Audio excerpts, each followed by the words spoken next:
Hello, everybody. Hi. Welcome to Talk Comics to Me. I stabbed myself right in the eye. I am Champ Champenstein. I am Heather Champenstein. It's February 19th. Yeah. Got it right. I know that because I was supposed to get a package today, and I didn't get it. I got an unexpected package today. Owls. This is like some David Lynch shit. Anyway, we're here to talk about comics. We're going to start right into it because it was a heavy week for both of us. Yeah, it was a pretty large week. And I spent all the money I have. So yeah, oh my God, literally all I did spend every single cent I have. So do you want me to kick it off? Go ahead. Okay. I have DCeased Unkillables. I was about to just call them Killables. Unkillables, issue number 1 of 3. This is a tiny little series that focuses mostly on like the bad guys. The villains. The bad boys of the... Hey, Rochi. Hi, Rocha. Of the DC universe that didn't get killed in the first DCeased series. It's a concurrent? Is that the right word? Concurrent timeline? Yeah. Parallel? Yeah. Same timeline as the original series. It's just, I don't know. the bad boys. But that's the only reason I picked this up is because I, of course, prefer the villains over the good guys 99% of the time. So I wanted to see what they were doing. Yes. Oh, sorry. I was going to ask, did you like this more than, or do you like this more than the DCeased storyline so far? In some ways I do, yeah. But it's literally the same story. It's just with the bad guys. I do like the fact that they started with Slade, though, and the story is mostly told from, like, his perspective. Mm-hmm. I did really enjoy that. There is one really funny part in here where Bane comes in, and he's just reading this tiny little book, and it's, like, describing all the bad guys. It says, like, Solomon Grundy, dead, the Creeper, able to heal any wound, blah, blah, blah, Bane, muscle. So, there's some really funny scenes that happen in this, which I thought was definitely needed, considering it's a dark story. Yeah, I know it with is. all the dead. All the dead. All the dead. There's a really funny Joker crucifix scene that made me laugh harder than I should have. Joker crucifix scene is nothing I thought would ever be said. Yeah, I'm glad it was said, though. But yeah, it's only 3 issues, and you don't necessarily need to read the original series to understand what's going on here, because they do a pretty good job of filling in the blanks, but I enjoyed it. All right. That was pretty fun. Yeah, I did not pick up the series just because, like I said, did not super love the DCeased storyline, so I just was like, dog, don't do it. It makes sense. Mm-hmm. The feel of the book, too, like, not the tone, I mean, like, the actual feel of the pages and the cover and stuff is really good. Damn it, dude, you're just going to sell that book to me just because of that. Well, I'll just, like... No, I felt it. I felt both things. I touched this book earlier today. It just, I don't know, his butt's not good enough. It's not, and that's the thing, like, villains are cool, but they don't got good butts. I guess that's what happens when you do a life of crime.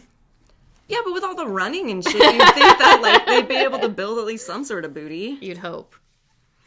But most criminals get caught, at least in these stories. That's true. And anyway, next. So, the first book I have is Bang. This is issue number 1. This book reminds me a lot of Folklords, but with spy novels and James Bond. So basically the kind of idea is you're introduced to a spy 007, like, kind of has a code name where you think, and you kind of learn that this person lives multiple lives, and or so it seems, and it's all kind of connected to stories about this particular spy. And in the very end, you're introduced to, like, a dimension hopping or dimension reality hopping author. It's endorsed by Keanu. Yeah, Keanu Reeves says that it's a great fucked up blend of James Bond and Tintin, which is not why I said James Bond. It's just really, really hits home, like, the whole James Bond idea. Okay. Spy idea. I didn't really get a chance to read Matt Kent's little outro in the back. So I hope I get to do that. But he also just talks about how he was kind of just drawing from like old pulp novels and trying to, like, he really liked those. Mm-hmm. But he thought that was like a real niche thing, like the shadow and shit like that. Right. And he felt like this idea would more appeal to a broader audience while also bringing in the same sort of idea. Okay. Sounds interesting. Yeah. So. Would I enjoy it, do you think? I like spies. I don't know. Based on this first issue, I couldn't say that. Okay. I'll just read it when I get to work. I think if you super love James Bond and you're like, I love Sir Arthur Conan Doyle books, then yes. Okay. Well, but I think I'd be into it. But... I don't know. I'm not sure. Okay. My books got all messed up. So next I'm going to talk about On the Stump, which is also a #1 issue. I love the shit out of this book. It was the solicit didn't really grab me. It was just kind of on the edge. I was on the stump. I was on the stump. But since it was by one of the creators of Bitterroot, that kind of pushed me over the edge to at least grab the first issue.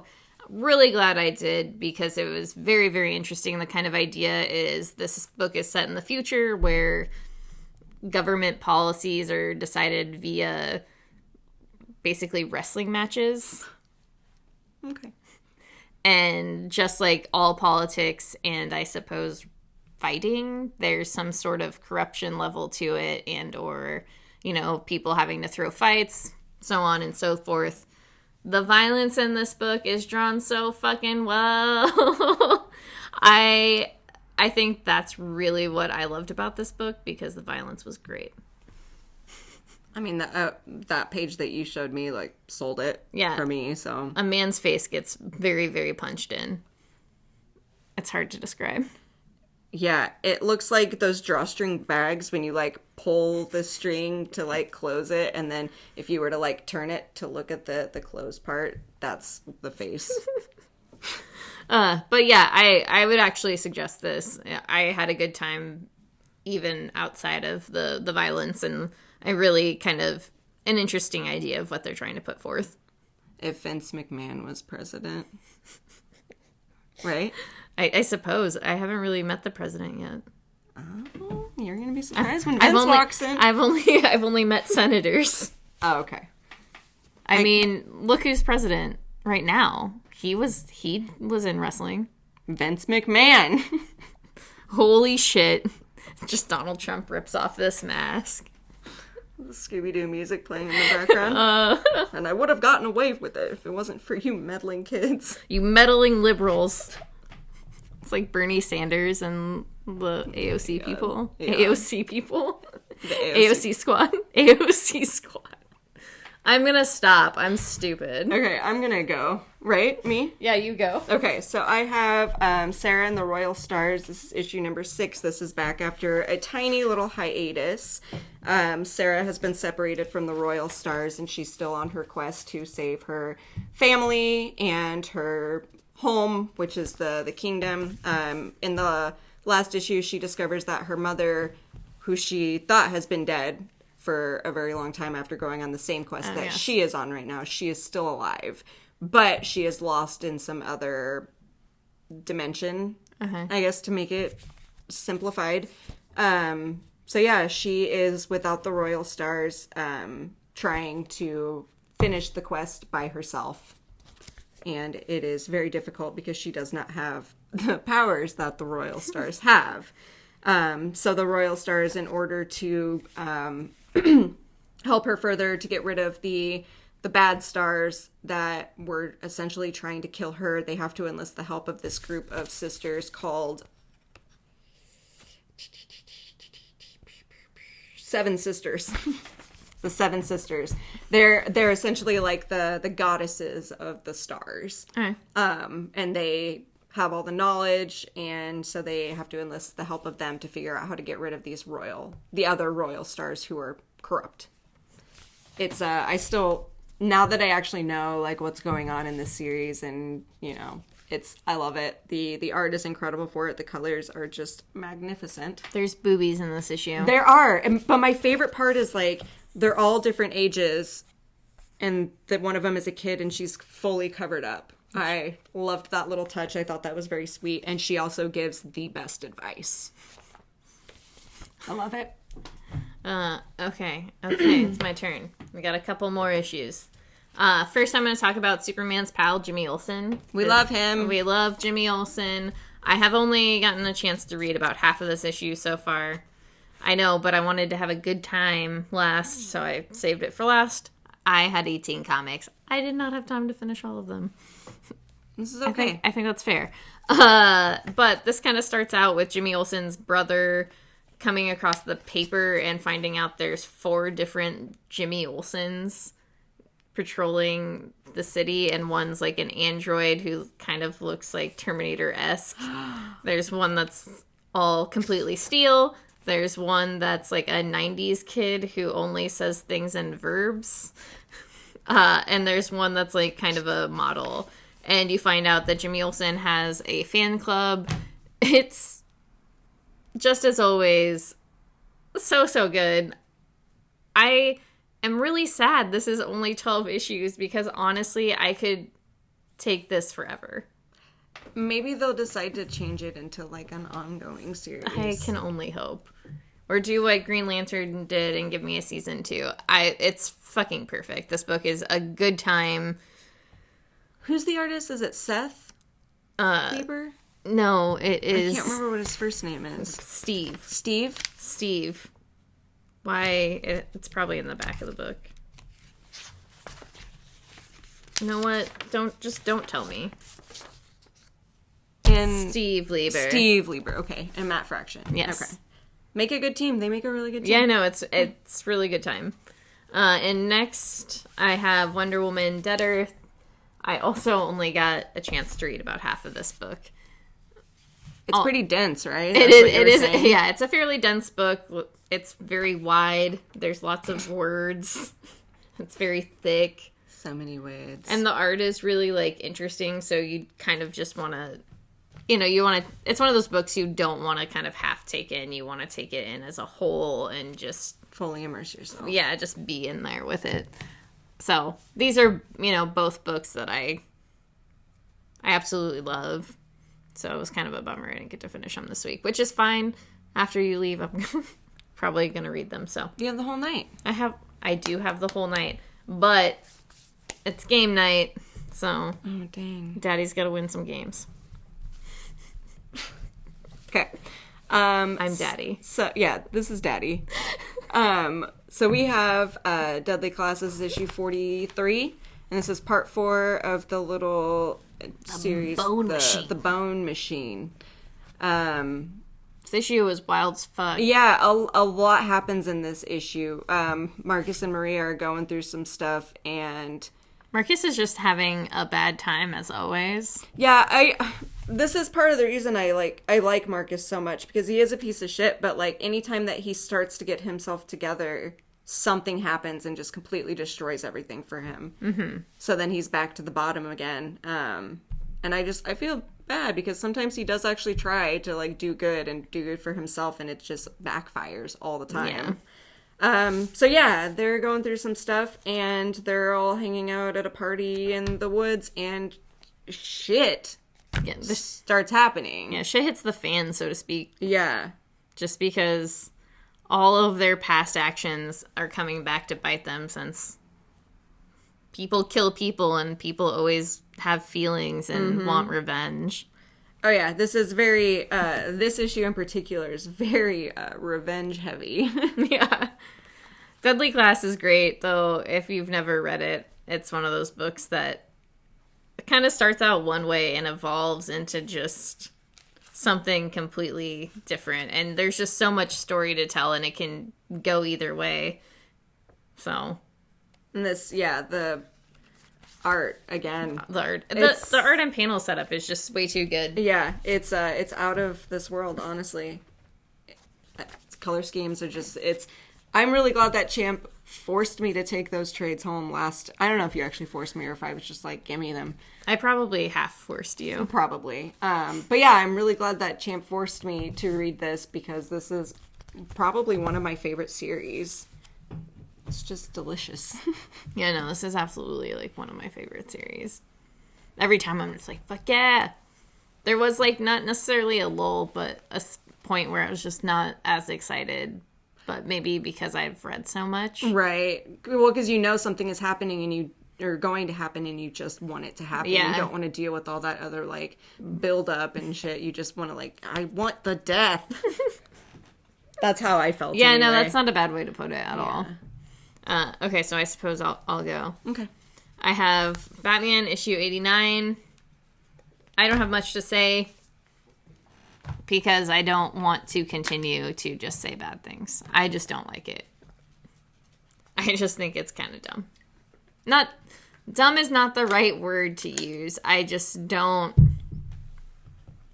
It's not good. Yeah, I know. I just don't think it's his best writing, and I'm not very intrigued. And I suppose it's one of those things that would almost benefit from being renumbered, honestly, just because it's such a detachment from what, like, Tom King's Batman was. It's almost just a completely different character. Wasn't this the introduction of... Yeah, you do get a look at Joker's new girlfriend Punchline, but it's basically her just spying from the bushes at Harley Quinn and Catwoman and then calling the Joker and just being like, oh, this is who Harley Quinn is, huh? They're in my sights. Yeah. So, I do want to finish the storyline, but like I told Heather earlier, I just really want to drop this book because I'm just not enjoying it, and I don't feel good reading it, and I don't feel good talking about it. I never, like, I don't know, I don't like talking shit on writers, and I don't like talking shit on writers I really like. Right, especially writers that you're reading stuff by. And that I really, like, I think have way better work out there, and I think that I've read some of his Batman that is not like this, that I do enjoy, and I am not the only one who thinks this. It's just, I don't know. That's all I've got to say about that. Not what you want from a Batman story. Yeah. Okay. So now I have Joker, Killer Smile. I love that cover so much. Yeah, this cover's great. Just a big old smiley face. So within this story, there's also kind of a story about this clown called Mr. Smiles, and this particular issue is about how Mr. Smiles is trying to escape a prison, and it also goes hand in hand with how the Joker is taking over the mind of this particular psychiatrist and helping him, or making him help him escape. And I'm sorry, that's the last one of that series? Yes. So it's just the 3? It's just the 3, and then there's one shot that's Joker, Killer Smile, Batman, because in the end of this issue, Joker escapes. Of course he does. So, like I said earlier, I think this is a good one. The Joker Harley Quinned this particular man scientist, or man psychiatrist. Basically just, like, got into his brain and was like, got out. Scrambled eggs. Scramble my eggs! What's that Frasier song? Do you know the Frasier song? Oh, baby, I hear the blues are calling, tossed salad and scrambled eggs. That one? Yeah. Okay. That's, I used to love that show when I was little just for that song. Oh, that was 100% worth it. That's all the podcast is going to be. I'm just going to cut that and make it 20 minutes long. Okay, I'm gonna go now. So I have Archie and Katy Keene. This is issue number 711, part 2 of 4 of the Katy Keene series. Basically, Archie's being a little crybaby because he posted a song and it's not getting very many views, but the Katy Keene song is getting like hundreds of thousands of views. Betty, Jughead, and Sabrina all decide to go infiltrate Katy Keene's life and be friends with her. Veronica and Archie find out, and This sounds like an episode of The Real World. Honestly, like, it was really weird reading because, like, I mentioned, like, I love the art for it so much. The art is really good, but the story itself is just kind of like brown water trash, and I love Archie and I love reading this series, but I don't like the way that they keep doing different segments almost. Yeah. With Archie and whomever. Right. I wish that they would just do an Archie story. Because before, like, even the Sabrina one that they were doing was really interesting because they were trying to figure out, you know, like, who killed someone's dad, and there was a lot of stuff going on, and I was interested in that story, but they haven't gotten back to it yet because they're focusing on all this other stuff. Whatever, fine, but, I don't know, Archie decided to use Sabrina to get intel about Katy Keene so he can use it against her. What was the intel? Well, about how cool she is. Because Veronica... How can he use that against her? Veronica's really upset because they were all hanging out with Katy Keene without her. And so her and Archie devised this plan. In order to, like, take someone down, you have to get information about them. So Archie is using Sabrina, who is now friends with Katy, to get information about her to potentially use against her at some point. He's basically just upset because no one likes his music. Because he's a crybaby.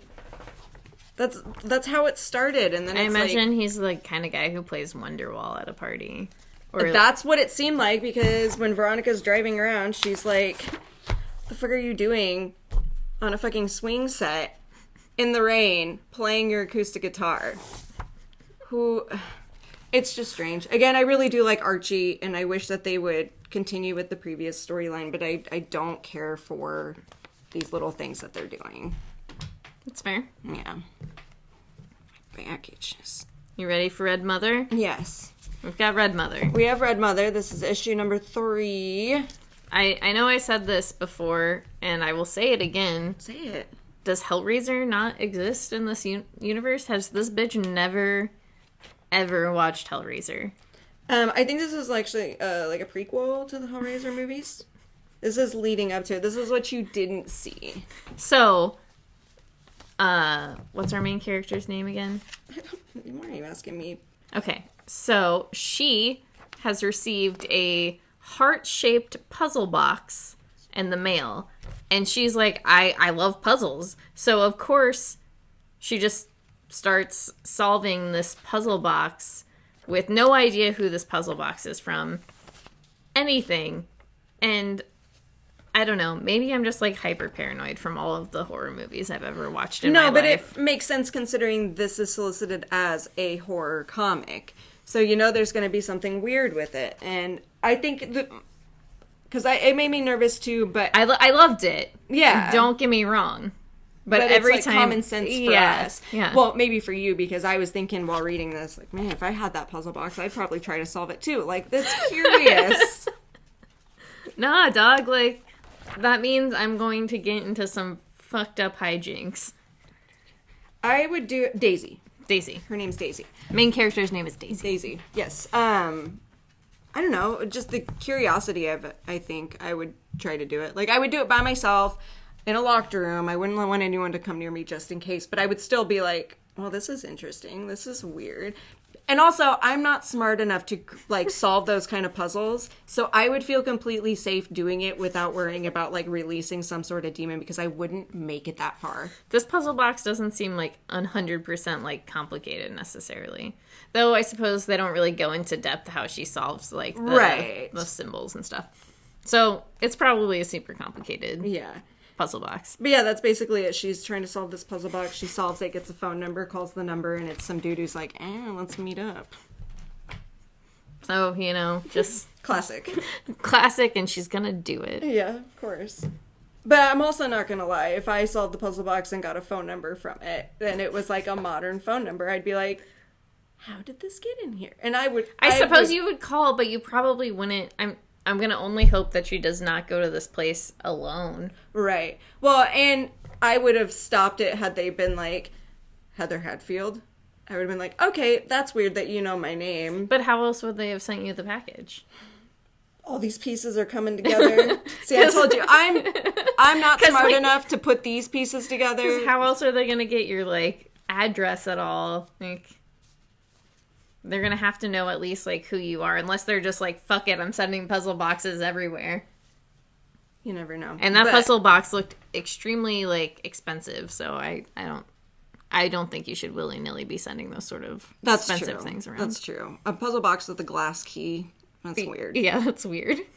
But yeah, this is where we're at in life right now. Puzzle boxes that I would try to solve and Champ wouldn't because of Hellraiser. Most of my decisions in life are made because of, like, horror movies or true crime shit I've watched.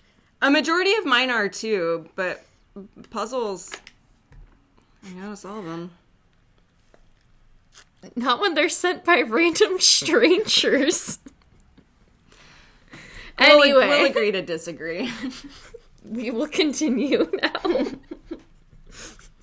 This is Conan, issue number 13. Guess what? I haven't gotten a chance to read it. Which sucks because this is the first issue that Jason Aaron's not on, so I really wanted to get a chance to read this and be able to talk about it. But is he done with Conan now, or is he just taking like a? They're doing like the King Conan thing. Oh, okay. You're gonna cry. I don't know if I care about Conan that much. Okay. But I'm sorry, everybody. Please forgive me. And then I just talked about Hellraiser for too long. And then I have Runaways issue number 30. This continues. Is there a name to this storyline? Operation Clean Slate. Cannon Fodder Part 6. Okay. And everything's kind of coming to, like, clear with it. Like, Gerd is going undercover-ish within the Doc Justice team, working with his secretary, Matthew, and she's starting to figure out, like, what has happened to all of the past Justice team members and what is potentially about to happen. I don't know, I still love it. I actually, like, this has been one of my favorite storylines, I think. The Cannon Fodder one? The Cannon Fodder one. Though I feel really bad for the Gibberim who cannot eat souls, and I wish that they would just maybe murder someone and let him have the soul. Maybe that's what's going to happen at the end of this. Now, okay, here's a question about Runaways, and I can't remember if I've asked this before. So the original Runaways series, that was Brian K. Vaughan, right? Mm-hmm. Is this one that Rainbow is doing, is it just the same characters, it's her own story and stuff, or is it like a continuance of any of the previous? It's a continuance. Okay. But you don't have to really be familiar with the old story to pick it up. I suppose, if anything, you'd want to know who, like, the characters are. Right. And, like, that sort of information. And maybe, like, okay. So, yeah, you'll want to read at least, like, the first half. Or the first, like, first trade of Runaways to actually have, like, an idea of who these people are. Okay. Interesting. I know, because that's all I've read. It's, like, the first trade of Runaways. And that helped you enough that when you were reading this. Okay, cool. And I have enough other outside knowledge, too. I have all the knowledge that you have given me. I just didn't know if, like, you could start with just Rainbows or if it was necessary to at least become familiar with the story. In my opinion, yes. I think that she does a good enough job in filling in the blanks. But once again, I'm also kind of like, well, when I think about it, you might want to have a little bit of that back knowledge. Okay, cool. And it's technically your turn. Oh, okay. So I have Godkillers. This is issue number 1. This is a really, I wouldn't say like complicated necessarily, but there is a lot of information in this. It's basically about a group of soldiers who are given this task to find these people that are sick, kind of. But the way that it's explained is very strange because it's ISIS is like going after these people because they're impure and they're being killed and stuff like that. Okay. So these soldiers are supposed to go in to save or try to figure out what it is about them that's making them impure, because they have an idea of what this illness is, but they don't know the extent of it. But there's a lot of religion that's mentioned in it, which I thought was the more interesting aspect of this, because all these people are from different religions and stuff, so what they believe in is all very, very different, and they're all trying to work together for this one common idea. Interesting. But it kind of, after I explained it, I just realized it's kind of like World War Z. Okay. But it's interesting enough that, like, I'm curious to know what else is going on, because at the end of this, you figure out, like, what the illness actually does to these people, and then it's obviously it's a bad thing, but they don't know, like, how it starts or how it spreads or, like, how it can be killed off or anything. Yeah. So it's, you know, different people from different religions trying to find the people who are affected by this illness, because ISIS is killing them because it's, you know, impure, but it's because of their religion that they're doing that. It's very, very heavily based in different religions and stuff, but the violence in it is done really well, and then the twist at the end makes me want to read the next one to figure out like what exactly is going on. It's also, there's a lot of mythology in this, like, from different religions, which and makes stuff. sense. Yeah, with the name Godkillers. Right. And it's it's very, very interesting. And I think that if you can get past, like, the abundance of information in this first issue, it is worth it. Just real dense. It's so dense. It's ridiculous. It took me several times to get past, like, the first few pages, because I had to keep going back, because there are also a lot of characters in it. Okay, yeah. A lot of characters, and some of them don't even matter.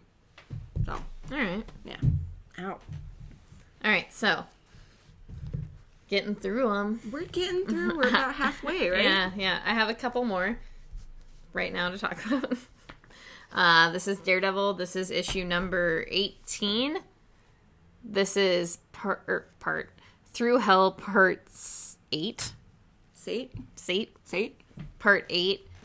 Things are coming to a head in Hell's Kitchen. Basically, the cops are done with being told they can't be in Hell's Kitchen anymore, so they go into Hell's Kitchen. A child has been kidnapped, so that's basically why they're going to Hell's Kitchen. Daredevil is also looking for the child because it's his mistress, girlfriend from the crime family, whose husband. It's just, there's so much going on. Like, basically everything that's been happening for the past several issues is starting to come to this head of shit's about to just blow up. It's not good. Nothing is good right now. Oh. There's not a happy moment in sight. So that's all I can say about it, because there's just so much. Yeah, there's a lot. And then this is Aquaman. This is issue number 57. Look at that Anka cover. Yeah, I had to get the Anka cover because Anka draws just sexy human beings.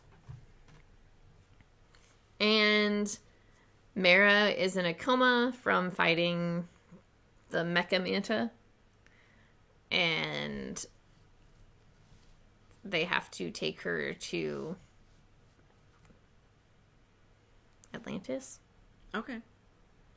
To get help, and I was just going to say, is Namor there? and that's when I'm like, is it Atlantis? Anyway, it would be the DC equivalent of Atlantis, right? Yeah, they're taking her underwater. Yeah, no, they're going to Atlantis. Okay.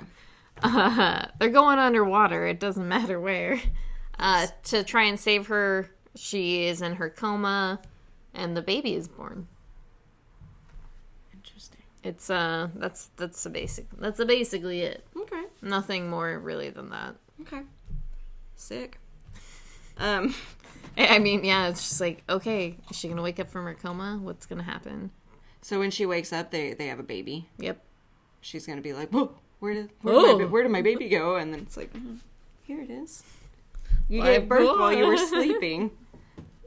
I hope if I ever have a kid, that's what happens. Like, I'm just gonna take a nap. Like, hopefully this baby will come out while I'm sleeping. Just somebody knock me on the head real good. Yeah. Okay, sorry.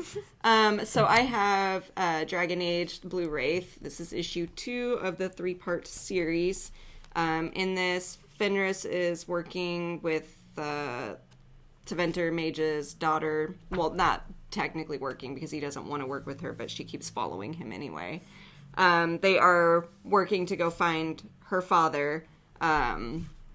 They run into a lot of complications, a group of Canary, but they find out that there is another mage who is creating this box, I guess, as like a weapon that infuses lyrium into other mages, but turning them into like a living weapon itself, which, if you know anything about the Dragon Age series, that's exactly what happened to Fenris.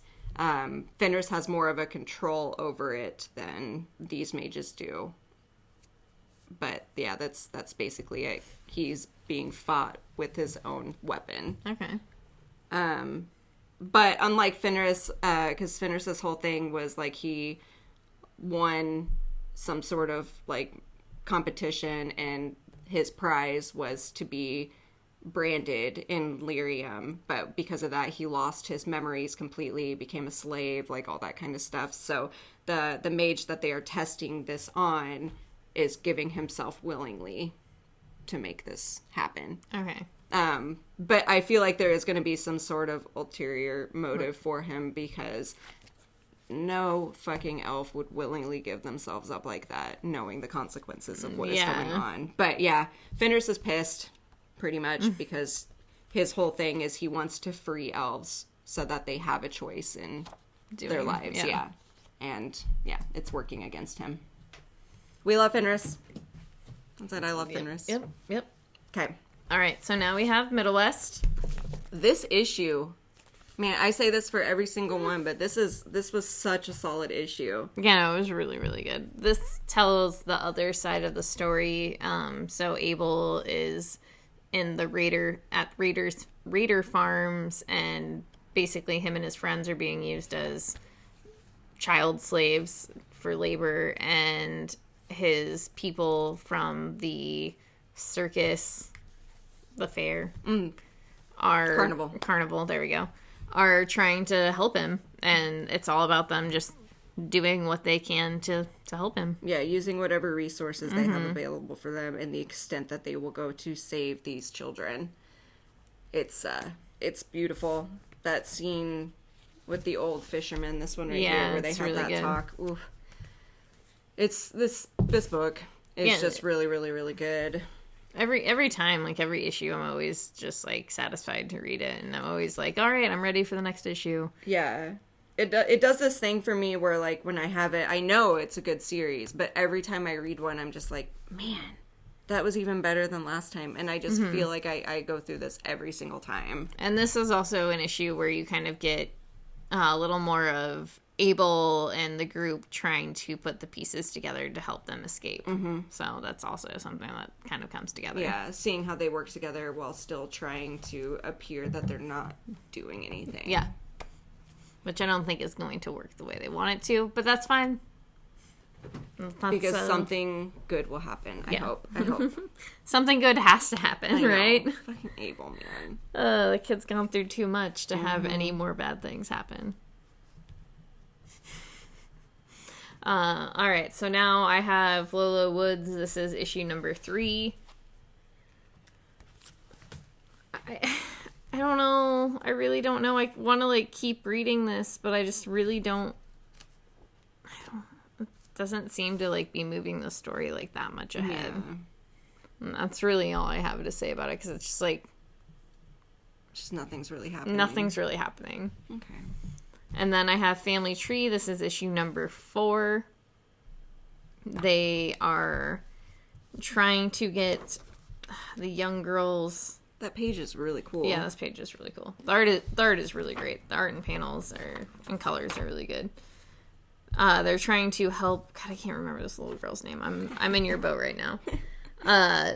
They're trying to get this little girl help. A doctor is working on her, but because she's trying to turn into a tree, there is a group of people called the Arborists after them, and this is basically them just fighting off the Arborist and trying to escape.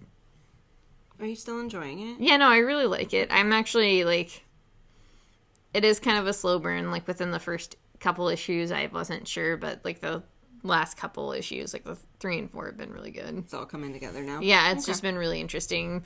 The idea, like, there's kind of this idea that they're kind of introducing their dad, who has been dead or estranged from the family for a while. They're kind of telling his backstory through this estranged grandfather, and the wife basically hates the grandfather, and it's because he has just been like a deadbeat dad, and everything she's heard about him has been bad, which makes sense why she's been kind of awful throughout this whole entire introduction to him. But yeah, no, I really like that. I like the idea that they're turning into trees, and I just want to know why. Right. Like, if it's a family thing, and then, like, why? Yeah. Okay. I need those pieces now. Yeah. So, I'm hoping it fills in the blanks. Okay. Oh, I guess I have to go again. Well, I have a couple. Oh, yeah. Still, too, good. So. Okay. We're good. Okay. Sorry, I've been drinking a lot of water today. I have Heartbeat. This is issue 4. I think there's 5. Yeah. If I remember, 5.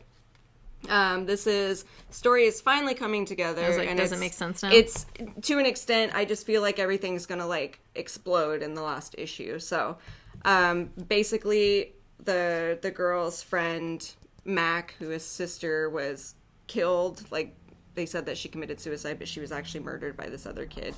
Okay. Her friend realizes that she is, sleeping with the guy who killed his sister. Okay. She is still trying to keep everything a secret while doing what she wants to do. But she loses her phone, which has the pictures of her friend's sister after she was killed. Okay. Her bully ends up finding the phone and is using it as, like, leverage. Makes so, sense. yeah, everything is, like, falling apart in this issue. So I'm just excited to see, like, what exactly is happening. This art I still love so much. Yeah. I will honestly read anything by Maria Lovett, even if I don't understand it, because the art is so worth it to me. The colors are just beautiful. Like, the story, even though it's taken, 4 issues, like, it is finally starting to come together and make sense. So, and I feel like the part of that is just translation. Yeah. But, yeah, I enjoy it quite a bit. It's bloody and dark and very sexy. All the good things. Mm-hmm. All right, so then I have Bitterroot. This is issue number 6. This continues the story of the Sangari family. This has been on really long break. Yeah, it's been like 6 months. Yeah, because, there was that summer issue. Oh, yeah, so one even shot, longer than that. And then that was after the series had already ended. So, or the first story arc had already ended. So this kind of just continues what was happening then. The idea is that there's these evil creatures that kind of inhabit people's bodies, and then it kind of changes where these monsters are now, like, kind of born out of grief and trauma, and they're a lot more, like, powerful, and that's all just dealing with basically, well, it is dealing with racism within this time frame and all of the horrible, awful atrocities that happen. So it's really interesting how they bring that together with a little bit of sci-fi and magic, and I don't know, definitely highly suggested. Just, be prepared. Okay, so I have Critical Role Vox Machina Origins Series 2. So they're still trying to find a cure for Grog. In the last issue, they had to get something from a nymph. One group went that way, and in this issue, the other half of the group is going because they need the skull of a nightmare. They end up running into a small town, and in the prison is one of my favorite characters, and I have to read his name because I can never remember all of it. It's Percy, by the way, for those of you who have read this. But his whole name is... Oh, God, where is it? It's insane. Percival Frederickstein von Moso Klasowski de Rollo III. So, they enlist his help to get the skull of a nightmare, and he decides to stick around with them because he's got nothing else to do. All right. It's a lot of fun. Also, look at this page, this art. I love the art for this book so much. It's so it's good. really good. Yeah. It's just beautiful. Yeah, it looks great. But yeah, he's one of my favorite characters in Critical Role, so I'm really glad that he was incorporated into this comic. I think there's only 2, maybe 1 issue left, so we'll figure out if Grog is saved. Right. You ready to do some X books? Yeah, let's do the X books. What do you want to start with? I just put Wolverine on our top. Yeah, no, that's fine. So, Wolverine. This is issue number 1. Yes, this is a brand new series. This is a super large, super-sized issue. So much. I only got a chance to read half of this, so... It is 2 separate stories within one. And then the first story is probably the only one you absolutely need for continuation, but... Without giving too much away, also the second one is... I really enjoyed it because... I don't know, vampires. Like, it's way more than that, but... It's a lot of fun.